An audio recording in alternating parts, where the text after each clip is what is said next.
Bismillahirrahmanirrahim. Assalamualaikum warahmatullahi wabarakatuh. Waalaikumsalam warahmatullahi. Alhamdulillah wassalatu wassalamu ala Rasulillah amma ba'd. Alhamdulillah di kesempatan kali ini kita sudah kedatangan tamu, yaitu Ustaz Ahmad Abu Musnah Hafizahullah. Ahlan Ustaz. Ahlan bik. Alhamdulillah khair. Baik, di kesempatan kali ini insya Allah kita akan mengobrol-ngobrol tentang apa sih kenapa di kalangan di masyarakat umum terutama banyak orang yang beranggapan tentang bahwa bulan Ramadan itu kan bulan yang suci dan otomatis para setan pun katanya dibelenggu. Nah itu tetapi kenapa sih ketika bulan Ramadan katanya setan itu sudah dibelenggu, tetapi masih banyak orang yang bermaksiat bahkan membatalkan puasanya secara terang-terangan. Nah untuk selanjutnya kita akan membahas itu. Maka tolong Ustaz, gimana sih Ustaz? Baik. Kenapa nih banyak orang yang bermaksiat sedangkan setan pun sudah dibelenggu? Baik. Bismillahirrahmanirrahim. Bismillahirrahmanirrahim. Wassalatu wassalamu ala man la nabiyya ba'dah wa ala alihi washabbihi ajma'in. Baik, anggapan tersebut yang dianggap kalau bulan Ramadan setan dibelenggu, memang ini berdasarkan hadis yang sahih riwayat Bukhari dan Muslim. Sebagaimana sabda Nabi SAW, "Idza jaa Ramadan." Jika bulan Ramadan telah datang. Kapan bulan Ramadan datangnya? Tanggal 1 Ramadan. Ya, ketika masuk 1 Ramadan, maka disitulah datangnya bulan Ramadan. Maka Nabi yang mulia sallallahu alaihi wasallam menyebutkan futihat abwabus sama, maka Allah akan membukakan pintu-pintu langit. Dalam riwayat yang lain disebutkan futihat abwabul jannah, dibukakannya pintu-pintu surga. Wa ghaliqat abwabul jahannam, dan dikunci rapat-rapat pintu neraka jahannam. Dan kemudian Nabi mengatakan wasul silat asyayatin, kemudian syaitan-syaitan dibelenggu.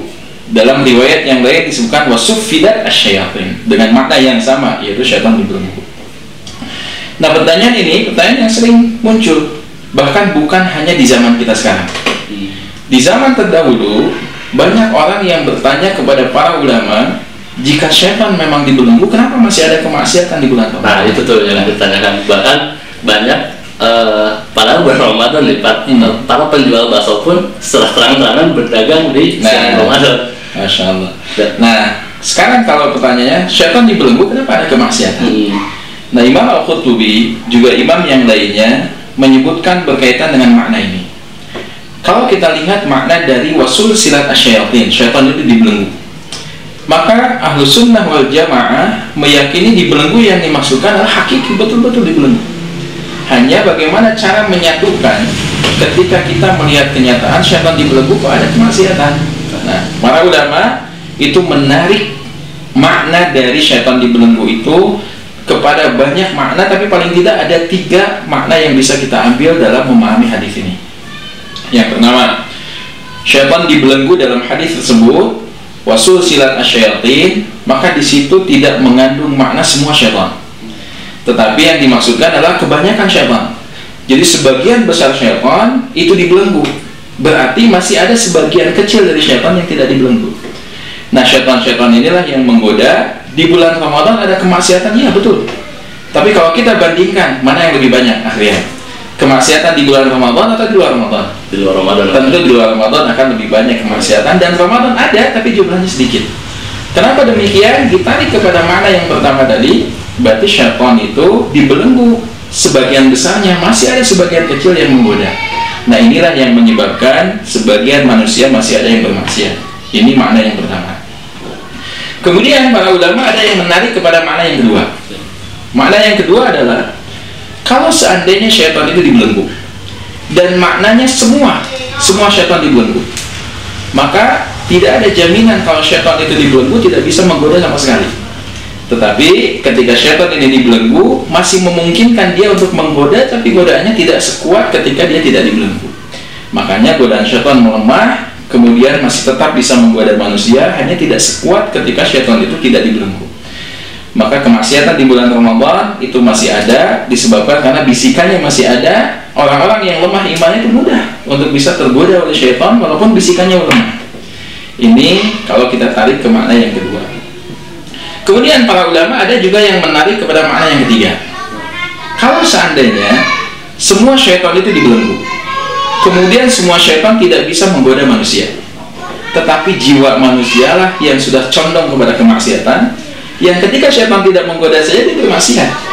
Ini menunjukkan apa? Menunjukkan syaitan itu berhasil menggoda manusia selama 11 bulan, membiasakan bermaksiat, sampai ketika syaitan tidak menggoda saja manusia masih tetap bermaksiat. Kecondongan hati yang tetap bermaksiat walaupun syaitan tidak dibelenggu, atau walaupun syaitan berada dalam keadaan belenggu dan tidak bisa menggoda. Berarti tidak salah-salah yang syaitan tapi ke orang kepribadiannya sendiri. Betul. Syaitan itu memang tugasnya menggoda. Nah, sekarang manusia mau nggak digoda oleh syaitan? Jadi tidak ada istilah kalau kita sudah digoda oleh syaitan, kita mengikuti syaitan, kemudian menyalahkan syaitan. Ketika dihisab di sisi Allah, nggak mungkin kita menyebutkan, ya Allah, saya bermaksiat dan digoda ke syaitan. Nggak ada istilah itu. Seperti Nabi Adam alaihissalam ketika digoda oleh iblis, untuk Allah mengatakan, wala taqraba hadhihi syajarah. Janganlah kalian berdua mendekati pohon ini. Digoda oleh iblis, bukan hanya mendekati tapi memakan buahnya. Nah, kemudian Allah Subhanahu wa taala menegur Adam alaihissalam, kemudian Adam bertobat kepada Allah. Dan ketika bertobat, Adam tidak pernah menyalahkan syaitan. Adam tidak mengatakan, ya Allah, saya melakukan ini gara-gara iblis itu yang menggoda saya. Nggak ada. Karena iblis itu menggoda, syaitan itu menggoda, memang pekerjaan mereka begitu. Nah, kita yang memutuskan mau ikut godaan syaitan atau tidak. Oleh karena itu, ketika kita bermaksiat, ketika ada orang yang bermaksiat, tidak ada celah baginya untuk menyalahkan syaitan. Saya mencuri gara-gara syaitan menggoda saya. Pertanyaannya, kenapa Anda mau digoda? Kenapa Anda mau ikut dengan godaan syaitan? Jadi syaitan tidak bisa disalahkan ketika di hadapan Allah. Nanti ketika dihisab di hadapan Allah, syaitan sudah jelas akan masuk dalam neraka. Nah, kita tidak bisa menyalahkan syaitan. Ya Allah, saya gini gara-gara syaitan. Nggak ada alasan seperti itu. Tetap setiap orang akan mempertanggungjawabkan setiap amal yang dia lakukan. Begitu. Anda juga teringat ke salah satu ayat, potongan ayat di surat Al-Qaf kalau nggak salah. Kan saya kalau nggak salah bunyinya tuh gimana? Bentar, karena saya cek dulu tadi. Ngecek dulu Quran.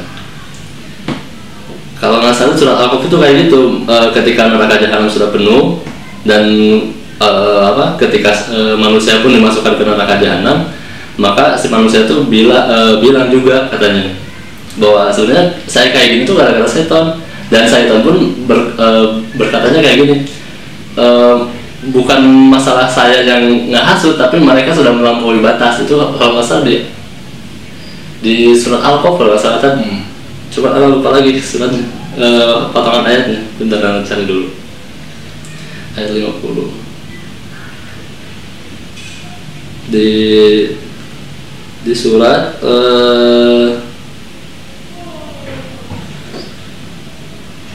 dan di sini nih, qala la tahtasimu ladayya wa qad qaddamtu ilaikum bil wa'id. Surat Allah kan, ma yubaddalul qawlu ladayya wa ma ana bidhallamin lil 'abid. Nah, itu di sini itu kalau kita baca artinya, sebenarnya setan itu emang ternyata bukan setan yang ngajak maksiatnya, tapi malah manusia yang melampaui batas. Ya, memang begitu. Yang namanya syaitan itu akan mengajak kepada keburukan, dan permusuhan itu kan semenjak adanya penciptaan Nabi Adam alaihissalam. Maka ketika syaitan ini meminta untuk ditangguhkan ila ajalin qarib, syaitan ini menangguhkan untuk tidak diwafatkan sampai hari kiamat nanti, dan dia akan menggoda manusia kecuali orang-orang yang illa ibadakal mukhlasin, kecuali orang-orang yang hamba Allah yang ikhlas, yang tidak akan bisa tergoda. Berarti ketika syaitan ini menggoda, maka manusianya lah yang lemah. Yang Allah katakan, godaan syaitan itu kan, inna kaida syaitani kana dha'ifa. Tipu daya syaitan itu lemah. Tetapi karena keimanan manusia yang lemahlah kemudian bisa terbawa dan terbujuk oleh godaan syaitan tersebut. Maka tetap ketika dihisab di sisi Allah Subhanahu wa taala, maka setiap orang akan menanggung setiap dosa yang dia lakukan. Dan tidak akan ada dosa yang kemudian dialihkan kepada orang lain kecuali jika ada sebab-sebab secara syar'i yang menyebutkan tentang hal tersebut. Tapi hukum asal, setiap orang akan menanggung setiap dosa yang dia lakukan. Begitu Pak ya. Lalu misalkan kan kiat-kiat kita supaya nggak terjerumus ke dalam maksiat nih kan. Bulan Ramadan itu keuntungan yang besar di mana setan itu dibelenggu, kita pun bisa lebih fokus ke ibadah. Nah, supaya kita nggak nggak kehasut sama setan yang sedikit ini, supaya kita bisa lebih fokus ke ibadah, kira-kira gimana Tad? Baik, yang pertama, bagaimana caranya supaya kita bisa meraih pahala yang sebesar-besar di bulan Ramadan? Maka yang pertama, doa. Karena ketika kita bisa beribadah di bulan Ramadan, itu bukan hanya disebabkan karena kemampuan kita dalam beribadah, tapi itu karena izin Allah Subhanahu wa Ta'ala. Allah yang mengizinkan kita untuk beribadah kepada Allah Subhanahu wa Ta'ala. Bahkan hati kita yang terbersit untuk melakukan satu amal saja, bersitan hati yang ingin melakukan satu amal, dari siapa sumber bersitan itu? Dari Allah Subhanahu wa Ta'ala. Sebagaimana firman Allah, "Wa ma tasyauna illa ayyasha Allahu rabbul alamin." Tidak ada satupun bersitan hati kita untuk melakukan amal saleh kecuali bersitan hati tersebut berasal dari Allah Rabbul Alamin yang memberikan hidayah kepada kita untuk bisa beramal. Maka cara yang pertama agar kita bisa meraih pahala yang besar di bulan Ramadan adalah berdoa kepada Allah agar kita dimudahkan untuk bisa meraih pahala di bulan Ramadan. Jadi doanya tidak hanya sekedar ingin sampai di bulan Ramadan, tapi tambahkan doanya, yaitu agar kita ketika memasuki bulan Ramadan bisa meraih pahala yang sebesar-besarnya. Ini yang pertama. Yang kedua, bekali diri kita dengan ilmu. Karena seseorang beramal tanpa ilmu, maka amal tersebut akan sia-sia. Dan orang yang berilmu, dia akan tahu amal mana yang akan menghasilkan pahala yang besar, amal mana yang mendatangkan pahala tapi tidak sebesar amal yang lainnya. Maka dia akan prioritaskan amal yang sekiranya akan mendapatkan pahala yang besar, yaitu dengan ilmu.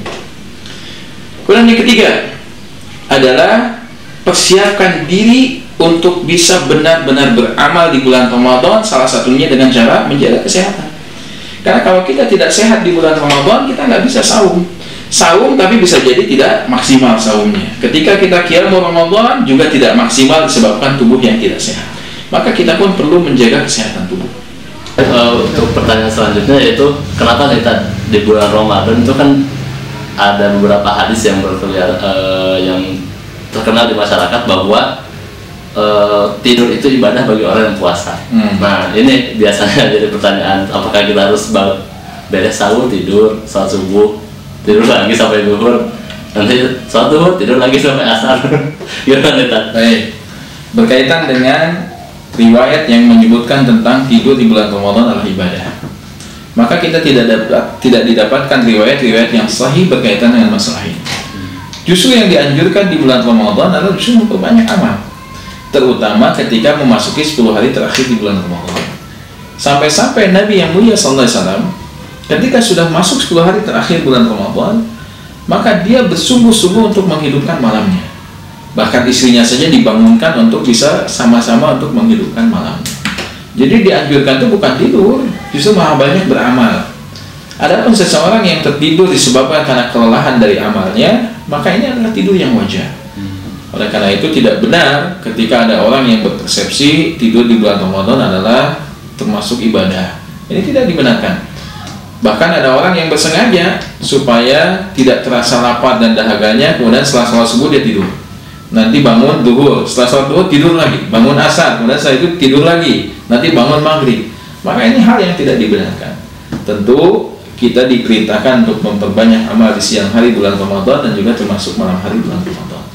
Daripada tidur, perbanyak amal, tilawah Al-Quran, kemudian juga menuntut ilmu, bertalabul ilmi, mendatangi majelis-majelis ilmu, kemudian juga bersedekah ketika kita mampu, walaupun hanya dengan hal yang kecil. Karena kita dapatkan ya, ada orang yang bersemangat untuk beramal dalam kondisi dia tidak memiliki banyak uang. Ada seseorang yang dia bekerja di satu tempat, kemudian pergi pagi pulang sore. Biasanya kan kalau bulan Ramadan suka ini ya, macet di jalan. Nah, tidak sedikit orang yang menggunakan angkutan umum, macet di jalan, dan kemudian ketika azan maghrib berkumandang, itu masih di jalan. Nah, orang ini memanfaatkan kondisi ini untuk melakukan amal. Apa yang dia lakukan? Setiap hari dia membawa minuman mineral gelas, itu membawa beberapa saja, kemudian dimasukkan ke tas bersengaja. Kemudian dia memasukkan beberapa butir kurma ke dalam plastik. Nah, ketika dia melakukan perjalanan pulang menggunakan angkutan umum, kemudian akan berkumandang di angkutan umum tersebut, maka orang-orang yang ada di sampingnya kemudian dia kasih minuman tersebut, dikasih kurma. Subhanallah, minuman mineral itu yang bentuknya gelas itu berapa satu buahnya? Tidak sampai 1.000 harganya. Tapi bayangkan ketika Nabi yang mulia sallallahu alaihi wasallam bersabda, "Man afṭara sha'iman," barang siapa yang memberikan makanan berbuka untuk orang yang sahur, maka dia akan mendapatkan mithlu sha'imi, seperti orang yang sahur, la yanqusu minas sha'imi syai', tidak dikurangi sedikit pun pahala orang yang sahur. Bayangkan dengan satu gelas dan beberapa butir kurma yang dia sedekahkan kepada orang lain yang modalnya nggak besar, tapi ternyata dia bisa mendapatkan pahala seperti orang yang saum 1 hari penuh. Maka subhanallah, orang-orang beramal dengan menggunakan potensi yang dia punya, dan sedekah itu tidak harus dengan sesuatu yang besar, bahkan dengan hanya segelas air, dengan sebutir kurma, dengan sepotong kue dan lain sebagainya, ini bisa menjadi potensi kita untuk meraih pahala yang besar di bulan Ramadan. Maka daripada tidur, manfaatkan untuk hal-hal yang seperti itu. Berarti cerita-cerita atau hadis-hadis palsu kedudukannya palsu atau gimana kan? Ya, berkaitan dengan kedudukan hadis yang berkaitan dengan tidur itu ibadah, itu ada yang sebagiannya hadis yang dhaif, lemah, dan ada yang al-maudhu, hadis yang palsu. Maka hadis yang lemah dan maudhu tidak bisa kita amal. Berarti itu bertolak belakang dengan anjuran-anjuran Nabi. Betul, bertentangan dengan apa yang dianjurkan oleh Nabi SAW. Ketika memasuki bulan Ramadan, Nabi SAW adalah ajwadun nas, adalah orang yang paling dermawan. Wa ajwadu ma fi Ramadan, dan bertambah-tambah kedermawan Nabi SAW ketika bulan Ramadan. Maka bukan Ramadan itu bukan jadi bulan bermalas-malasan. Bahkan kita saksikan beberapa peperangan itu dilakukan kapan? Bulan Ramadan. Bagaimana kondisinya kalau dalam peperangan tidur? Langsung kepanah langsung. Bahkan bisa jadi terbunuh oleh musuhnya. Justru Ramadan itu adalah bulan ketika kita harus memperbanyak amal dan semakin semangat untuk beramal, bukan memperbanyak tidur. Baik.